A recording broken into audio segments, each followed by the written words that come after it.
Good morning বন্ধুরা, এখন রওনা দেবো মালদা থেকে লাটাগুড়ি। মালদা থেকে লাটাগুড়ি সময়সীমা লাগবে হচ্ছে 5.5 ঘন্টা, যেটা গুগল ম্যাপে দেখাচ্ছে। ডিস্টেন্স হচ্ছে মোর দ্যান 200 কিলোমিটার, এক্স্যাক্ট কিলোমিটারটা আমার এখন মনে নেই। এই হোটেল পূর্বাঞ্চলটা হচ্ছে মালদার 420 মোড়ে।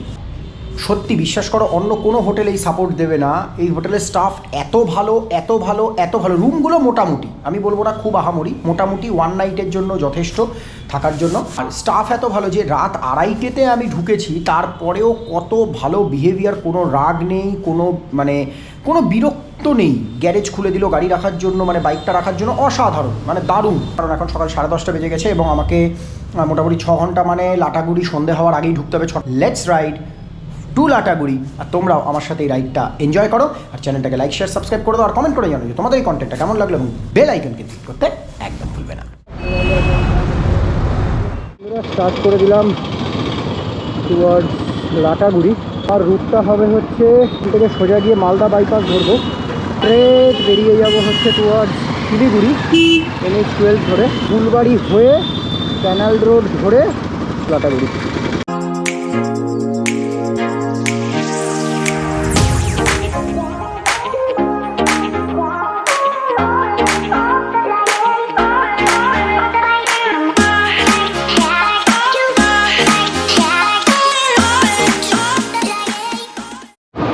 শিলিগুড়ি ম্যারাথন হচ্ছে, fantastic, it's too good man, too good. বাচ্চা ছেলেরা দৌড়াচ্ছে, হোয়াট অ্যান ইন্সপিরেশন। অহরা, জায়গাটার নাম হচ্ছে অহরা, কারণে রোডটা ডাইভার্ট করেছে, এই পুরো রোডটা ব্লক করে দিয়েছে। Good.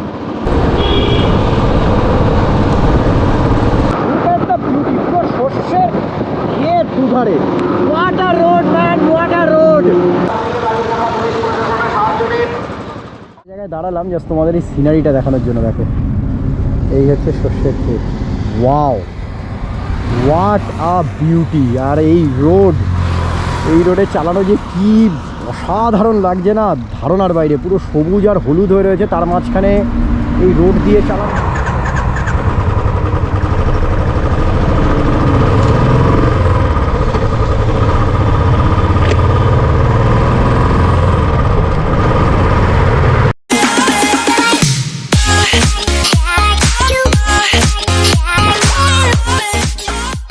Just look at the road, what a beauty. এবার বলো যে যারা রাইড করতে আসো, বাইক নিয়ে লংয়ে যাও, কেন যাবে না?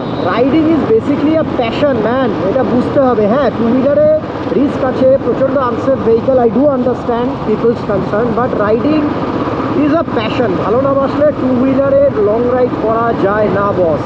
হলদিয়া থেকে আমি এতটা রাইড করে এসেছি, অ্যাপ্রক্স 6 কিলোমিটার, 4.5 কিলোমিটার হয়ে গেল, একটুও টায়ার্ডনেস আসেনি। It's because of the love to ride. Once in a life time আমি বলবো people should go on a bike. গাড়িতে 4 চাকায় অনেকে যায়, but bike moves the soul. So please do ride in bike man, it's just awesome, just awesome. Look at this road. এরকম রাস্তা থাকলে কার না রাইড করতে ইচ্ছা করবে? দুধারে শস্যের ক্ষেত আর মাঝখান দিয়ে এই রাস্তা। Oh my god, it's mind blowing man, it's mind blowing.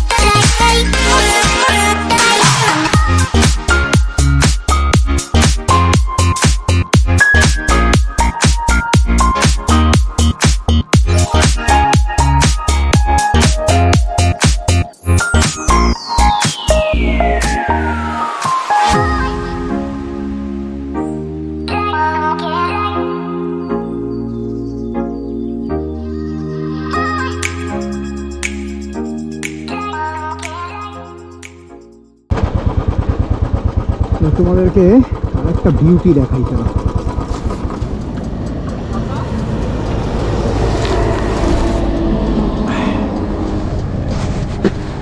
look at this beauty.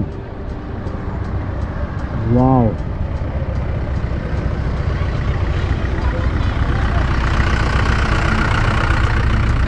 What a beauty. দেরি না করে স্টার্ট করি।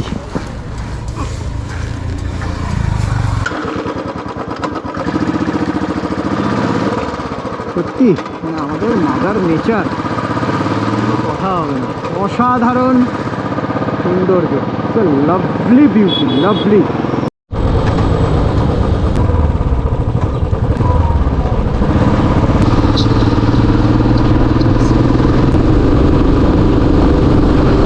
গুগল ম্যাপ সত্যি ধন্য। আমি এখানে মেরেছিলাম নেচার নোটস রিসর্ট, মানে যেখানে আমি যাব আর কি, লাটাগুড়িতে। বোতলবাড়ি থেকে ডান দিক দেখাচ্ছে।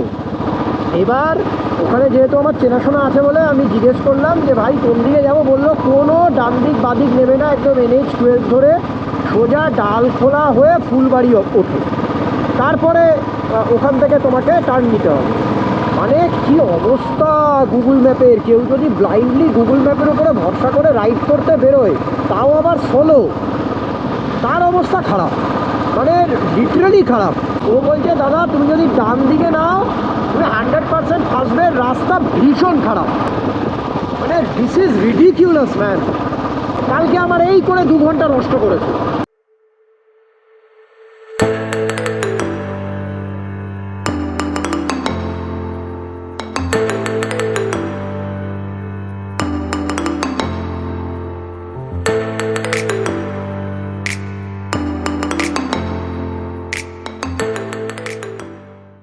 হচ্ছে ডালখোলাতে, আর ভাবলাম যে এখন একটু খেয়ে নিই, কারণ 1টা বেজে গেছে, তাই কেক বিস্কিট এগুলো খেয়েই এখান থেকে রওনা দেবো।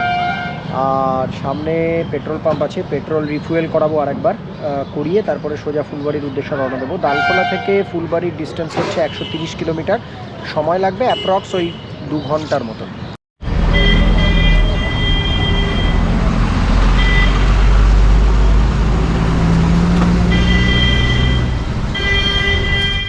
স্টার্ট করে দিলাম ডালখোলা থেকে, পেট্রোল এবার ভরাতেই হবে, ফার্স্ট পেট্রোল পাম্পেই রিফুয়েলটা করাবো। এখন বাজে 3:45, মানে 3:45টার মধ্যে ফুলবাড়ি পৌঁছে যাওয়া উচিত।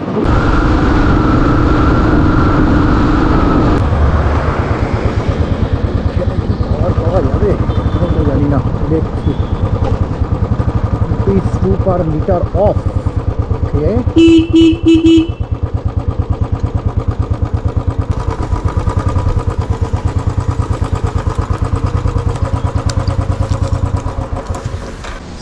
রিফুয়েল কমপ্লিট করলাম রিলায়েন্স জিওর পেট্রোল পাম্প থেকে। এখানে এখন পেট্রোলের রেট যাচ্ছে 104 টাকা 31 পয়সা। ভরালাম 8.63 লিটার, মানে ফুল ট্যাঙ্ক করিয়ে নিলাম আর কি। এটা 3rd রিফুয়েলিং হলো। এবার রওনা দেবো টুয়ার্ডস ফুলবাড়ি। লোক ছিল না ওখানে।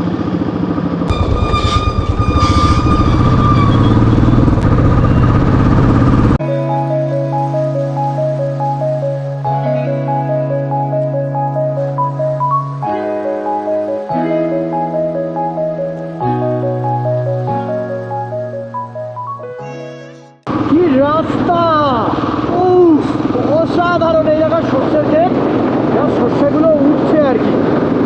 কি রাস্তা ম্যান, কি রাস্তা! কি বলতে, মানুষ কেন 4 চাকায় আসবে, কেন? এই ফিল, এই ওয়াইড স্কোপ, এটা কখনোই 4 চাকায় পাওয়া যাবে না। Oh my God, what a road man, what a road, what a journey, I love it.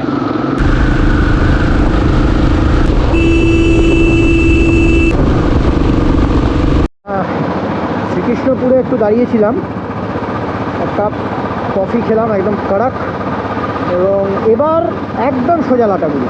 Srikrishnapur থেকে ফুলবাড়ির সময়সীমা লাগবে 1 ঘন্টা 12 মিনিট, আর ফুলবাড়ি থেকে লাটাগুড়ি লাগবে হচ্ছে অ্যাপ্রক্স ওই ওরকমই 1 ঘন্টা 15-20 মিনিট মতো।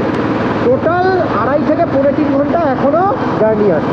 হলদিয়া থেকে প্রায় 776 কিলোমিটার চলেই এলাম, আর একটুখানি, আর কতটা। তবে জার্নিটা ওয়াজ ভেরি ইন্টারেস্টিং, আমার তো ভীষণ ভালো লেগেছে রাইডটা।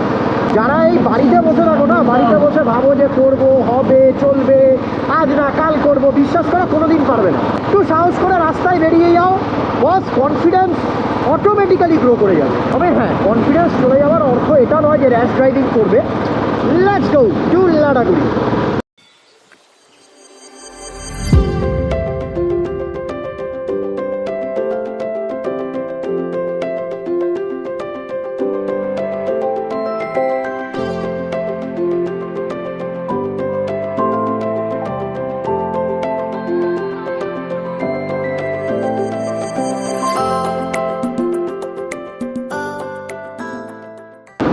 আ scenic beauty on the way to Phulbari.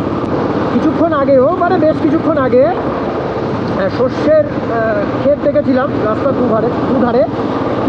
এখানে তো রাস্তার দুধারে চা বাগান। আমাকে সবাই বলেছিল যে লাটাগুড়ি যাচ্ছিস, রোডটাই অসাধারণ, মানে রোডের বিউটিটাই অসাধারণ, সত্যি অসাধারণ। লাইফে একবার হলেও বাইকার্স জাস্ট লাটাগুড়ি একবার হলেও এসো। What a beauty man, what a beauty.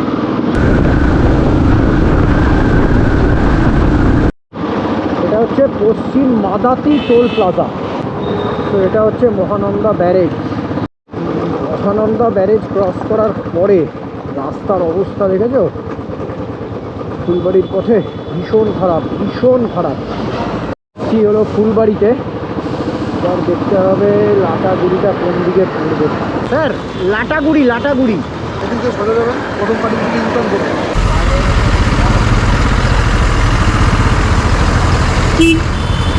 এই যে ওই শিলিগুড়ির দিকে যেতে হবে, দিয়ে প্রথম যে কাটিংটা আছে ওখান থেকে একটা ইউটার্ন নিতে হবে। এটা হচ্ছে ফার্স্ট কাটিং। ফুলবাড়ি থেকে বেসিক্যালি টুয়ার্ড শিলিগুড়ির দিকে আসবে, একটুখানি গিয়ে আবার বাঁদিকে ক্যানাল রোড ধরতে হবে। ক্যানাল রোড থেকে 50 কিলোমিটার হচ্ছে লাটাগুড়ি, একদম সোজা রাস্তা। তাই তো লাটাগুড়ি 52 কিলোমিটার। এটা হচ্ছে জোড়াপানি ব্রিজ। সামনেই আছে হলো তিস্তা ব্যারেজ। তিস্তা ব্যারেজটাই হচ্ছে গাজলডোবা। যারা যারা ওই বার্ডিং করতে আসে তারা সবাই ওই তিস্তা ব্যারেজে আসে।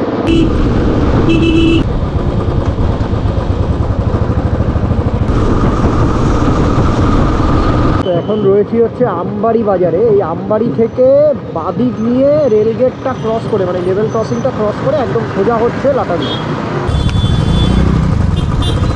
গাজলডোবা এই রেলগেটটা ক্রস করার পরে হচ্ছে 17 কিলোমিটার, ক্রান্তি 34 কিলোমিটার, লাটাগুড়ি 44 কিলোমিটার, আর মালবাজার হচ্ছে 47 কিলোমিটার।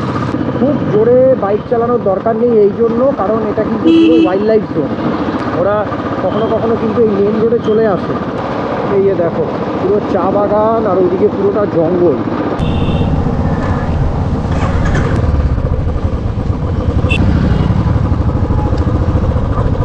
জাস্ট রুটটা দেখো, একদিকে তো পুরো জঙ্গল আর একদিকে হচ্ছে তিস্তা ব্যারেজ, মানে এই পুরো এলাকাটাই তিস্তা ব্যারেজ। তাই অনেক লেট হয়ে গেছে, এখন বাজে 5টা 13, বিকেল 5টা 13। মানে ভিউ কিন্তু অসাধারণ, সকালে যারা আসবে ভিউ অসাধারণ। গাজলডোবা আরও 7-8 কিলোমিটার হবে। এইটা কিন্তু খেয়াল রাখবে রাইডার্স, ভোরের আলো যে প্ল্যাকার্ডটা আছে ওখান থেকে একদম স্ট্রেট যাবে, ডিভাইডারে কিন্তু উঠবে না, তাহলে এই ব্রিজের ওপরে উঠে যাবে না। এটাই হচ্ছে গাজলডোবা। মানে ফটোগ্রাফার্স যারা কিনা বার্ড ফটোগ্রাফি করতে আসে তারা এইখানেই আসে। এই যে সামনে হচ্ছে তিস্তা ব্যারেজ। যাই হোক আগে ব্যারেজটা ক্রস করে তারপরে দাঁড়াচ্ছি। This is Teesta barrage.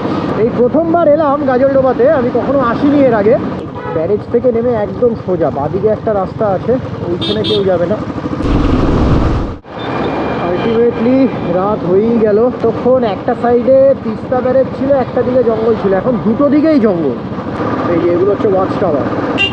একটা জিনিস মনে রাখবে রাইডার্স, এই যে এইটা হচ্ছে ছাত্রা ব্রিজ। এই ছাত্রা ব্রিজ থেকে কিন্তু ডান দিকে নিতে হবে, মানে ব্রিজের নিচ দিয়ে বেরোতে হবে, ব্রিজের ওপরে উঠবে না লাটাগুড়ির জন্য। তো অলরেডি লাটাগুড়ি চলে এসেছি। এইবার যাব হচ্ছে হলো বার্ডস আই রিসর্ট, মানে যেখানে আমি থাকবো। শিলিগুড়ি এখান থেকে 79 কিলোমিটার, বাগডোগরা 92, কলকাতা 656।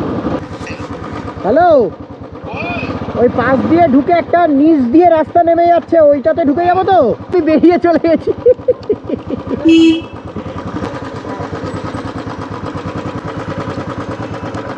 ফাইনালি পৌঁছালাম বাবা। বন্ধুরা চোখ মুখের অবস্থা দেখতে পাচ্ছ, মানে 850 কিলোমিটার রাইড করে এসে না আর শরীর দিচ্ছে না লিটারেলি। হ্যাঁ, রাইড ভীষণ এনজয় করেছি। লাটাগুড়িতে কেন এসছি বা কিসের জন্য এসছি সেটা আমি আগামীকালকে তোমাদের সাথে রিভিল করব। সো চ্যানেলটাকে লাইক শেয়ার সাবস্ক্রাইব করে দাও আর কমেন্ট করে জানো যে তোমাদের এই কন্টেন্টটা কেমন লাগলো। বেল আইকনকে ক্লিক করতে একদম